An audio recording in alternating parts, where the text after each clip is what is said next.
Buenas noches, gracias por estar con nosotros en Contralínea TV a través de netchannel.tv. El día de hoy nos acompaña Juan Alberto Zedillo, periodista, escritor, investigador, historiador, autor de Las guerras ocultas del narco. Buenas noches, Juan Alberto. Gracias por la invitación. Llevamos más de una década hablando de el impacto que ha tenido la declaración de guerra contra el narcotráfico hecha por Felipe Calderón y todo lo que ha dejado en muchos sentidos: desaparecidos, asesinatos, historias, pero también un nuevo lenguaje en el periodismo, ¿no? Estamos hablando del sicariato, de los halcones, historias de vida que han salido a la luz, que probablemente antes de esta declaratoria de guerra estaban ahí guardadas y que ahora han quedado exhibidas, y es parte de lo que haces tú con tu trabajo ahora en este libro, Las guerras ocultas del narco. Platícanos un poquito de este trabajo que ya lleva 10 años casi. Sí, pues mira, yo como corresponsal de la revista Proceso y colaborador de la agencia EFE tengo pues la situación de vivir en el noreste. Vivo en Monterrey, pero me muevo en toda la región, en los estados de Nuevo León y Coahuila y Tamaulipas. Durante estos 10 años me toca la cobertura de estos hechos violentos. Me toca estar en Allende, en San Fernando, en Reynosa, en Matamoros, en Nuevo Laredo, en la parte de Monterrey, cuando la violencia está en todo su apogeo. Esto me permite estar ahí, conocer un poco más a profundidad los eventos, pero la base de este libro son testimonios que se rindieron en las Cortes de Texas por capos capturados en México y extraditados a los Estados Unidos. Proceso me manda a cubrir estos juicios en Brownsville, en San Antonio, en Austin, y ahí estas personas que están relacionadas con el narcotráfico cuentan sus historias, cuentan cómo operaron, cómo traficaron la droga, qué autoridades corrompieron, cómo se pelearon, cómo se dividieron, cómo ampliaron los negocios del narcotráfico al secuestro, la extorsión, el robo de gasolina a gran escala, etcétera. Cómo se diversificó, ¿no?, el crimen organizado, porque comenzamos a ver que además del trasiego de droga, que era, pues México era prácticamente un país de paso, se convirtió en un país de base de operaciones en donde se amplían las facultades y los trabajos que tiene el crimen organizado, ¿no? Sí, fíjate que particularmente hay un elemento que hay que considerar para la violencia. Ahorita que mencionabas, los cárteles durante muchos años operaron solamente traficando droga hacia los Estados Unidos. México era el trampolín para llegar a la alberca de las drogas de los Estados Unidos. Pero precisamente a partir del cambio de milenio, México se convierte en un gran consumidor de droga, y eso implica que los cárteles van a empezar a vender grandes cantidades de droga en México, una droga que no se consumía mucho, que es la cocaína, y eso genera las famosas plazas, porque ahora las ciudades del noreste, ciudades como Tijuana, también en el norte como Ciudad Juárez, y toda la frontera empiezan a llenarse de droga, y los cárteles ahora tienen en México otro nuevo ingreso que antes no tenían. Claro. Me gustaría que nos comentaras, con estos testimonios que tú comienzas a leer, que ves en la Corte de Texas, y la realidad que has vivido como reportero en estos estados, ¿cómo harías tú?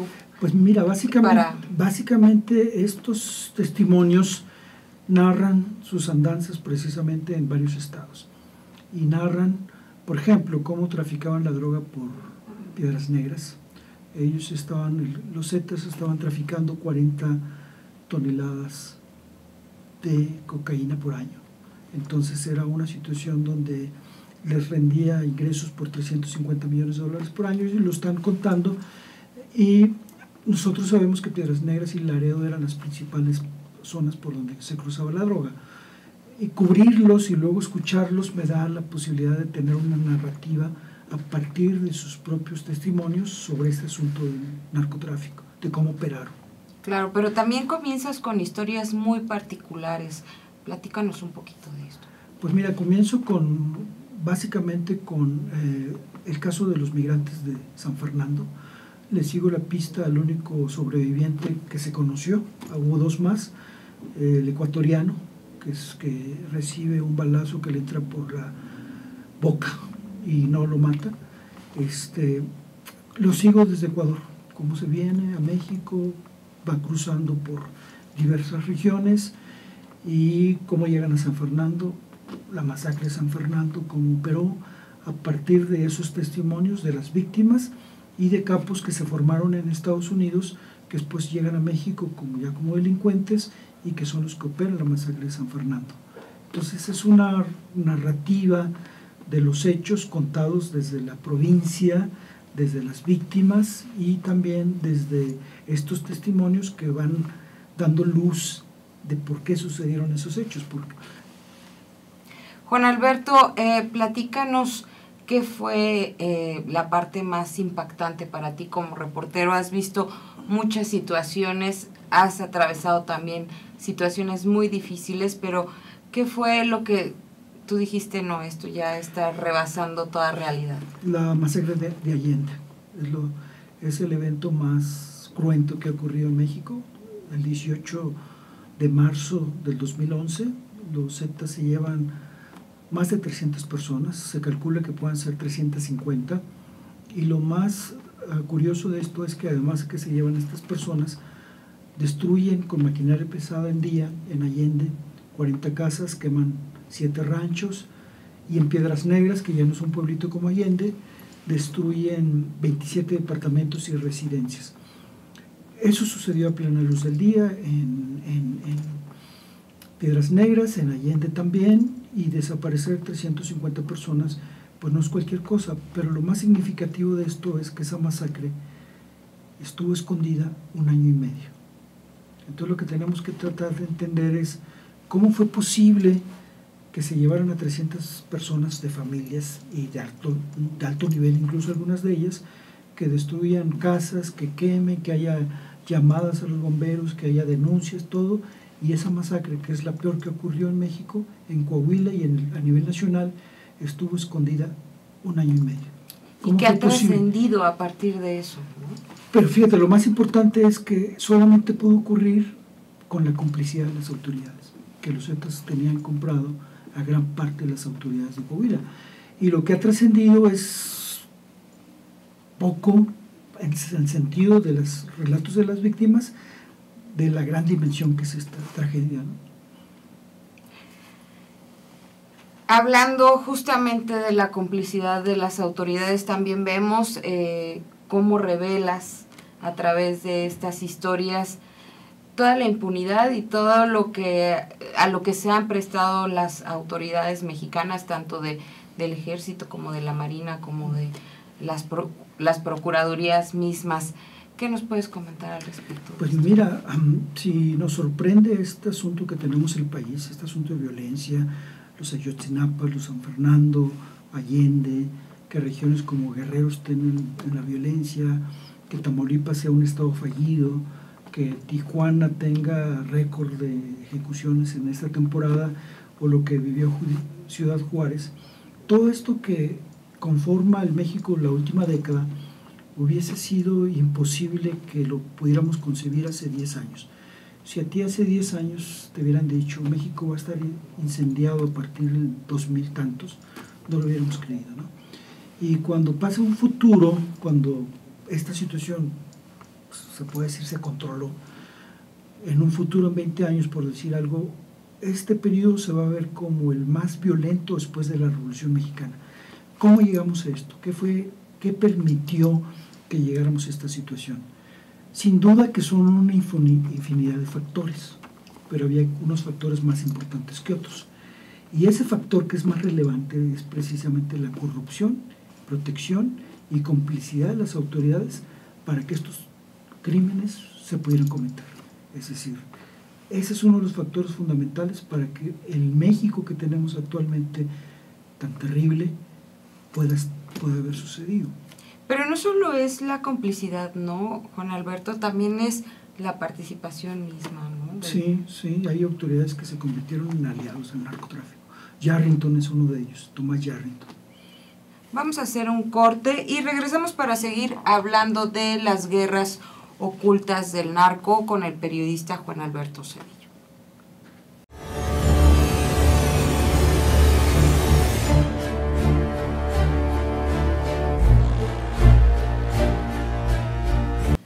Gracias por seguir con nosotros en Contralínea, periodismo e investigación a través de netchannel.tv. Estamos con el periodista Juan Alberto Cedillo, quien ha hecho un trabajo profundo sobre la guerra contra el narcotráfico y que ha plasmado a través de este libro Las guerras ocultas del narco. Juan Alberto, hablamos de complicidades, de formas de operar del crimen organizado, de historias específicas, de masacres. En todo este tiempo que has trabajado este tema, ¿cuáles han sido las consecuencias que has tenido que vivir como periodista, como investigador? Pues primero, fíjate que te cambia un poco la vida porque la cobertura en Nuevo León y Tamaulipas era correr para todos lados, ¿no? Por ejemplo, no había descanso en ciertos momentos, no había descanso, había riesgos, había que asumirlos. Yo decía asumir los riesgos que podía tener la cobertura. En un momento dado sí me amenazaron cuando estabas escribiendo sobre las pandillas y cómo estaban siendo cooptadas las antiguas pandillas urbanas por el crimen organizado. Fueron y me destruyeron la tubería de la casa y yo decidí, pues, entender el mensaje, dejar de escribir. En ese momento creo que ya no era el Tori el capo que estaba controlando la zona metropolitana. Los matan y eso te da espacio para poder... Para retomar. Sí, poco a poco, tampoco lo retomas así. En 10 años, el hecho también de trabajar para medios nacionales importantes protege. No es lo mismo que un periodista de Tamaulipas trabaje para un periódico de Ciudad Victoria, por decir un nombre así, el Popular, ¿no? Donde están ahí los capos, donde están el narco, donde los controlan, donde les ponen los límites. Trabajar para un medio nacional como Proceso que te protege y eso mismo te permite trabajar un poco más, siempre cuidando los límites de cómo lo redactas y cómo evitas riesgos al poner tantos detalles de la complicidad de autoridades como en el crimen organizado. El crimen organizado no tiene nada que perder, las autoridades son más vulnerables y son las más preocupadas en que sus cosas no se sepan, entonces hay más riesgo por las autoridades, entonces hay que cuidar cómo lo escribes, qué escribes y cuáles son tus límites, porque tampoco se trata de ser mártir del periodismo, ¿no? Ya tenemos a Javier Valdés, ya tenemos a Miroslava en Chihuahua y yo no quiero ser mártir, entonces hay que saber contarlo.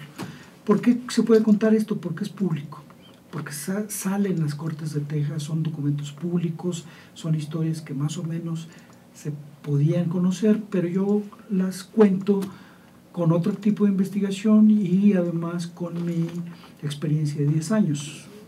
A esto yo le sumo de los testimonios los documentos Wikileaks, que también son públicos, y el archivo histórico de la Sedena para sacar los expedientes militares y así contar una historia completa. Hablas de los zetas, de los halcones, de las mujeres sicarios, hay fotografías muy interesantes que vamos a ver en pantalla de cómo las pandillas reclutan a las mujeres para que funcionen como halcones, como transportadoras, vendedoras de droga y hasta como sicarios, ¿no? Sí, en un momento dado reclutaron, ahí vienen fotos de unas muy jovencitas, no me publicaron todas las fotos de las jovencitas, y las usaron también como señuelo, porque de esta manera con estas jovencitas jalaban más reclutas. En un momento dado ellos tienen el problema de que las pandillas urbanas se van con los cárteles rivales, ¿no? Entonces necesitan reclutar más y las jóvenes son un instrumento para que se vengan más chavos al grupo, ¿no? Claro, hablas también de mitos que hay sobre, por ejemplo, los zetas?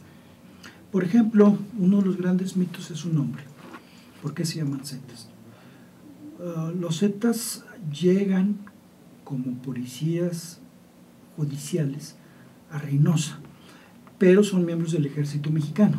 Es decir, el gobierno de Estados Unidos hizo un acuerdo con el gobierno de México para que la famosa Policía Judicial Federal, que combatía en esos años el narcotráfico, estamos hablando de finales de los 90, fuera reforzada con militares, porque supuestamente serían más honestos. Entonces llegan los militares, habían seleccionado grupos de cabos y oficiales entrenados para que se metieran como civiles a la Policía Federal. Y la Sedena los manda con claves de identificación militar. Las claves de 3 grupos que mandaron fueron X, Y y Z. Ya venían con la letra Z. El grupo era Grupo Z, encabezado por Arturo Guzmán de Sena, y cada uno de sus miembros de ese grupo tenía un número. Por eso había Z1, Z2, Z3. Ya venían, ese es el origen de su nombre. La clave de identificación militar. La otra es que no los recluta Ociel Cárdenas.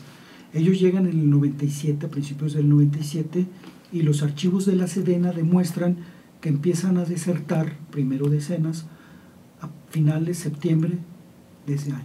O sea, no duraron fuera los cuarteles y el narco los capturó. ¿Quién los recluta y para qué los recluta? Es el Yune, que están guardados de abajo traficando droga en los Estados Unidos.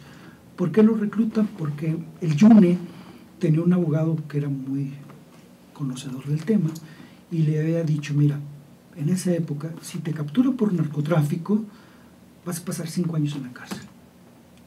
Las penas que existían en ese momento. Si te capturan por usar armas de uso exclusivo del ejército, vas a tener 10 años de cárcel. Entonces, los narcos de ese momento dijeron, ¿para qué queremos armas? Mejor reclutamos a estos oficiales del ejército que pueden traer las armas, que sean nuestras escoltas. Y resulta que son los escoltas del crimen organizado reclutados por el Yune. Estos policías. Se las sabían de todas, ¿no? Sí, sí, así es. ¿Qué más, Juan Alberto? ¿Qué más le ofreces al lector que... Pues mira, básicamente también es una narrativa de la violencia y el narcotráfico desde la provincia y desde fuentes que tienen que ver con los propios testimonios de los capos que hicieron todo esto. ¿Cuál es el problema que tenemos con la narrativa oficial? En México, en la capital, principalmente tenemos que la visión del narcotráfico, la visión de los capos y mucha de la información viene del oficialismo y de las mismas autoridades. Esa narrativa tiene de entrada un vicio, que como ellos protegen a ciertos grupos, está orientada para proteger un cártel. Y la otra que son muy ineficientes, ¿sí? Entonces, entender la violencia desde la provincia siempre ha sido diferente, porque en México, como no sucedía nada, o estaban hasta hace poco más tranquilos, pues la provincia se veía incendiada, pero aquí no pasaba nada. Entonces no se comprendía la dimensión de cómo estaba operando la dinámica de la violencia. Y esta es una visión desde dónde ocurrieron los hechos, cómo ocurrieron los hechos, contados por las víctimas y los protagonistas de estos eventos. La propia voz, ¿no? Así es. De los protagonistas. Vamos a hacer un corte y regresamos para seguir hablando del tema y del libro del periodista Juan Alberto Zedillo. Regresamos.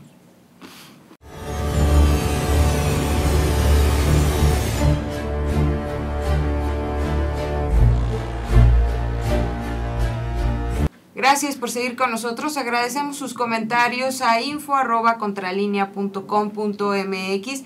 Estamos con el periodista Juan Alberto Zedillo presentando su libro Las guerras ocultas del narco.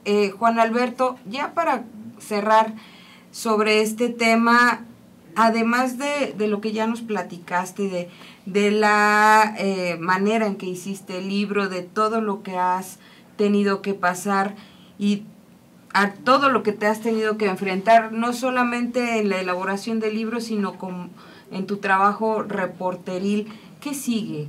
¿Qué sigue en un México en donde acabamos de de ver que los índices de violencia han hecho de este mes que pasó el más violento en muchos años. Sí, fíjate, eso es una situación bien especial, porque a mí mi interés de publicar con cierto riesgo este libro es como que tener un factor más o un ladrillito más para tratar de entender una realidad que está sufriendo el país. Porque desde mi perspectiva, mientras las autoridades no tengan el diagnóstico correcto, no se va a poder implementar la medicina adecuada. Y uno de los grandes problemas que tenemos ahorita es que ya no solamente son los grandes cárteles los que están operando la violencia, sino son cientos de células, cientos de pandillas que están actuando como crimen organizado, pero con delitos del orden común. Y estos homicidios, que la INEGI recientemente los pone como récord, son generados más bien por esas pandillas que se están disputando Tláhuac, que se están disputando Iztapalapa, en todas las regiones de México, y muy recientemente y actuando casi de bajo perfil en Ecatepec, en Chalco, en el Estado de México. En el Estado de México. Ahí está lo peor de la violencia, yo creo que está peor que Tamaulipas, pero como estas pandillas operan ya no como el estilo del crimen organizado que se andan disparando, sino de bajo perfil, secuestrando, matando al rival que no quieren que venda la droga en la zona. Ese es el tipo de violencia que está generando, y mientras no se entienda esto y que se quiera seguir actuando como combatiendo los grandes cárteles, como que no va a haber mancha.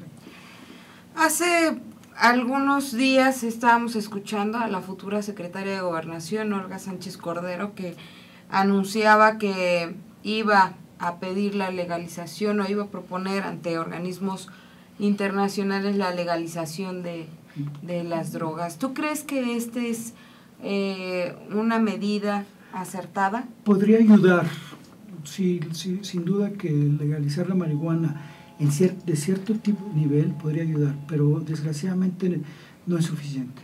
No es suficiente porque, te repito, estos homicidios están relacionados con negocios ilegales que no solamente es el narcomenudeo, sino también hay extorsiones, secuestros, cobro de piso, huachicol y una infinidad de factores que rebasan el asunto ya de las drogas propiamente. Robo de combustible, ¿no? Ya también como uno de los grandes negocios. Juan Alberto Zedillo, agradezco mucho que te hayas tomado el tiempo de acompañarnos aquí en el estudio para hablar de tu libro. ¿Algo más que te gustaría comentar? Agradecerte la oportunidad y fue un placer platicar contigo. Gracias por haber estado con nosotros y gracias a usted por haberse puesto en línea nuevamente. Nos vemos la próxima emisión de Contralínea TV. Lo invito a que lea Las guerras ocultas del narco. Hasta luego.